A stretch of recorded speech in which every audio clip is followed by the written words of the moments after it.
Hi guys, welcome back to my channel DevOps for Developers. My name is Naresh. आज के lecture में हम Docker images भी बात करेंगे और डॉकर कंटेनर को समझेंगे। पहले देखते हैं कि हमारे पास कौन कौन सी इमेजेस ऑलरेडी है। अभी दो इमेजेस लास्ट वीडियो में हमने क्रिएट की थी। माय फर्स्ट इमेज जिसकी साइज आपको दिख रही है 0 बाइट्स है, क्योंकि इसमें कोई भी हमने बेस इमेज यूज़ नहीं करी, कुछ हमने इसमें ऐड नहीं करा।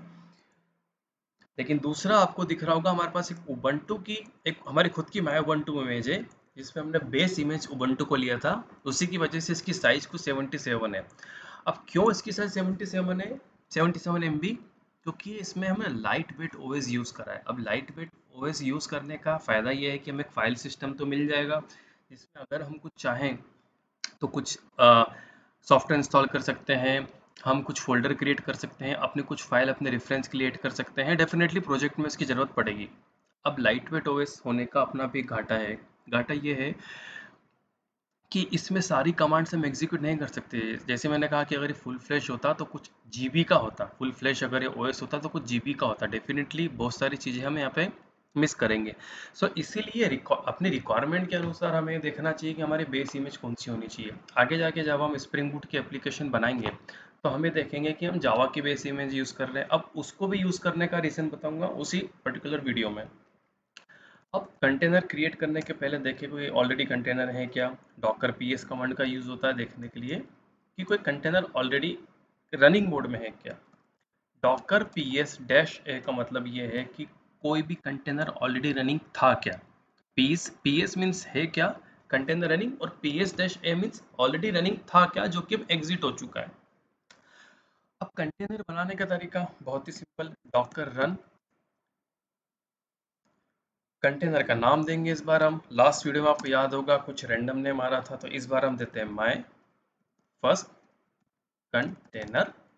अब हमें बताना है कि कौन सी इमेज का यूज करके इस कंटेनर को बनाना है। माय उबंटू इमेज और उसका वर्जन, दैट्स इट, हो गया। पर अगर मैं अभी देखूं डॉकर पीएस वो ब्लैंक है, क्यों? क्योंकि विद इन अ सेकेंड इस कंटेनर का काम हो गया, इस कंटेनर की लाइफ साइकिल पूरी चल गई, जो कंटेनर को काम करना था वो कर लिया, कंटेनर एंड हो गया। अब मैं कैसे जस्टिफाई करूँ कि कंटेनर ऐड हो गया। डेफिनेटली जैसे मैंने कहा था पी एस डैश ए कमांड, इससे आपको पता चला कि जो कंटेनर रनिंग था उसकी आईडी क्या थी, किस इमेज से वो कंटेनर बना था, क्या उसका वर्जन था, उस कंटेनर ने एट द एंड करा क्या। तो उसका काम था प्रिंट करना। लाइनक्स में इको यूज करते हैं प्रिंट करने के लिए। अब वो कंटेनर क्रिएट हुआ था लेस देन अ सेकंड एगो और एग्जिट हो चुका है 16 सेकंड से। अब इसका नाम क्या रखा था, माय फर्स्ट कंटेनर। अभी पोर्ट एम्प्टी क्यों है, क्योंकि जब वेब एप्लीकेशन होगी तो हमें कुछ पोर्ट बताना पड़ेगा कि कंटेनर किस पोर्ट पे रनिंग था।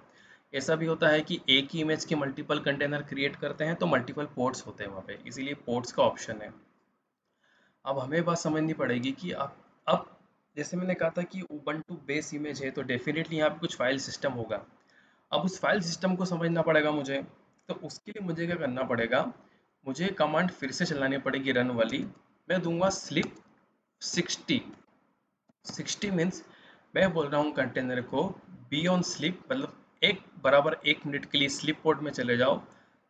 होगा क्या, उस केस में मैं टर्मिनल को इंटरेक्टिव मोड में ओपन करूंगा और मैं देख पाऊंगा कि इस कंटेनर के अंदर क्या फाइल सिस्टम है।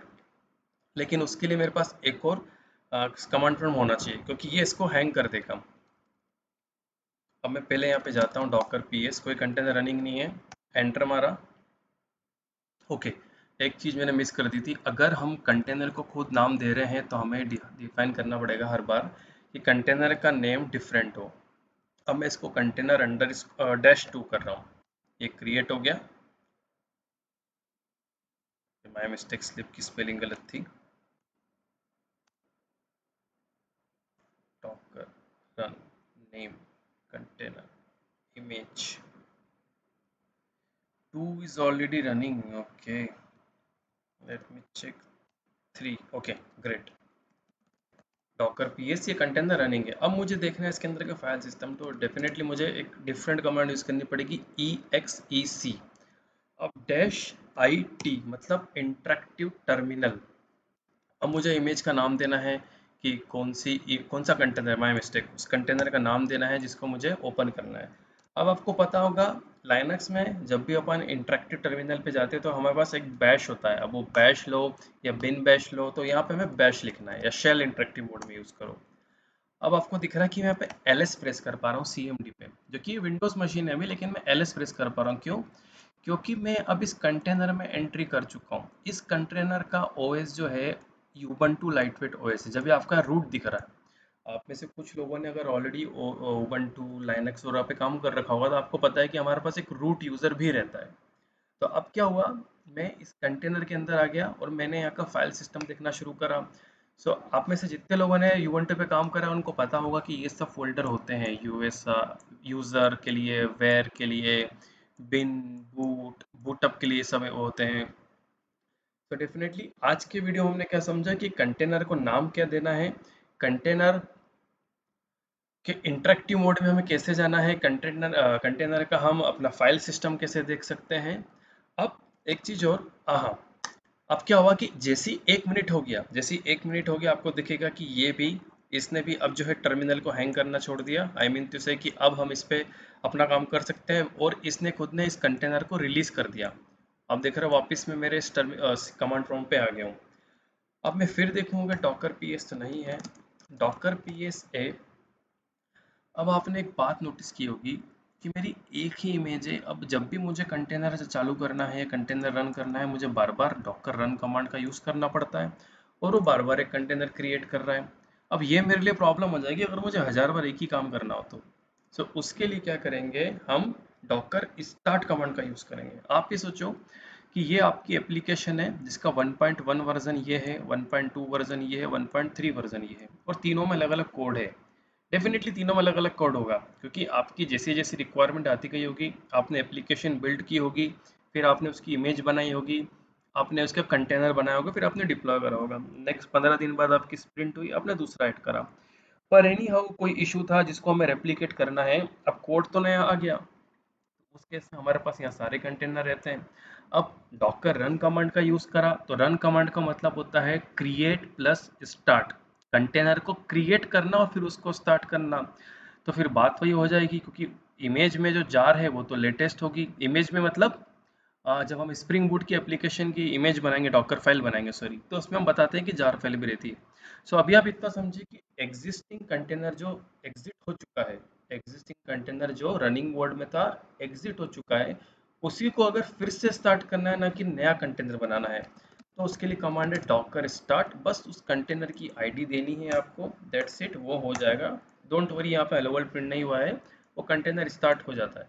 इस कमांड का काम ये है कि उसको स्टार्ट करके इस कंटेनर की आईडी वापस दे देना, दैट्स इट। लेकिन आपका कंटेनर रनिंग मोड में, जब तक आपकी लाइफ साइकिल है तब तक वो रनिंग मोड में रहता है और फिर एट द एंड जो भी इसकी लाइफ का, जो लाइफ साइकिल का जो एंड मोमेंट है उसे कंप्लीट करके फिनिश हो जाता है।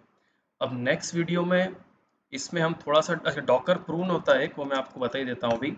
अभी अगर आप देखोगे कि मैंने फिर से स्टार्ट करा तो कुछ नया कंटेनर नहीं बना, इसने उसी कंटेनर को यूज़ कर लिया। अब प्रॉब्लम ये है कि ये तो लिस्ट बढ़ती ही जाएगी अगर मैंने 1000 कंटेनर बना लिए। तो डॉकर आरएम होता है, आरएम, इसका मतलब ये होता है कि रिमूव करो जो कंटेनर एग्जिट हो चुका था। ध्यान रखना आरएम को हम उस कंटेनर की आईडी देते हैं, कंटेनर आईडी जो कंटेनर एग्जिट हो चुका है। अब जैसे मुझे इसको हटाना है, डबल क्लिक करके एंटर करा, कॉपी हो गया, इसने वाला इस कंटेनर को डिलीट कर दिया। मैं फिर से psa करूंगा, ये आपको दिख रहा है कि डिलीट हो गया। अब मैं काम करता हूँ, डॉकर इमेजेस पे जाता हूँ, अब मैं इसको डिलीट करने की कोशिश करता हूँ क्योंकि कंटेनर तो कोई रनिंग है नहीं, तो आइडियली अला होना चाहिए इसको डिलीट करना। इमेज को डिलीट करने का तरीका है docker RMI remove image, image की आईडी दो। लेट्स क्या हो रहा है, ये बोल रहा है कि unable to delete, unable to delete image is being used by the stopped container. अब स्टॉप्ड कंटेनर मुझे कैसे पता चलेगा, यही वो कमांड है कि जो एग्जिटेड कंटेनर है या स्टार्ट कंटेनर है। अगर इस लिस्ट में कोई भी कंटेनर है, इस लिस्ट में कोई भी कंटेनर है तो उसकी इमेज आप डिलीट नहीं कर सकते, आपको पहले सारे एग्जिटेड कंटेनर को रिमूव करना पड़ेगा। पर अगर ऐसे 1000 कंटेनर हुए एक एक करके रिमूव करने बैठा तो फिर काफ़ी टाइम लग जाएगा। उसके लिए कमांड है, पहले मैं आपको दिखा देता हूँ, ये हाँ दो है। उसके लिए कमांड डॉकर कंटेनर प्रून, इसका मतलब क्या हुआ कि जितने भी एग्जिटेड थे सबको क्लीन कर देगा, वो क्लीन मतलब हटा देगा मशीन से। यस और नो पूछ रहा है, यस। अब आपने देखा इसने 2 कंटेनर डिलीट करे, कुछ भी नहीं है। अब मैं फिर इमेजेस पे जाऊंगा, डॉकर इमेजेस। अब मुझे डिलीट करना है, डॉकर RMI इमेज नेम दूँ या इमेज ID दूँ, कोई बात। हो गई डिलीट। कैसे वेरीफाई करूंगा, डॉकर इमेजेस। सो आज हमने क्या सीखा कि एक इंटरेक्टिव मोड में कैसे ओपन करते हैं कंटेनर को। हमने ls कमांड एग्जीक्यूट करके देखी, जो इस बात का प्रूफ था कि यस हमारे पास एक बिल्ड ओएस था, लाइट वेट ओएस था। फिर हमने डॉकर कंटेनर प्रून समझा, एग्जिटेड कंटेनर क्या होता है, कंटेनर को स्टॉप करना कैसे करते हैं, एग्जिटेड कंटेनर को कैसे डिलीट करते हैं, इमेज कैसे डिलीट करते हैं। अब नेक्स्ट वीडियो में हम क्या करेंगे, हम फाइनली स्प्रिंग बूट की डॉकर इमेज बनाएंगे और फिर उसके मल्टीपल इंस्टेंस बना के उसको इसी एप्लीकेशन पर डिप्लॉय करेंगे। Thank you.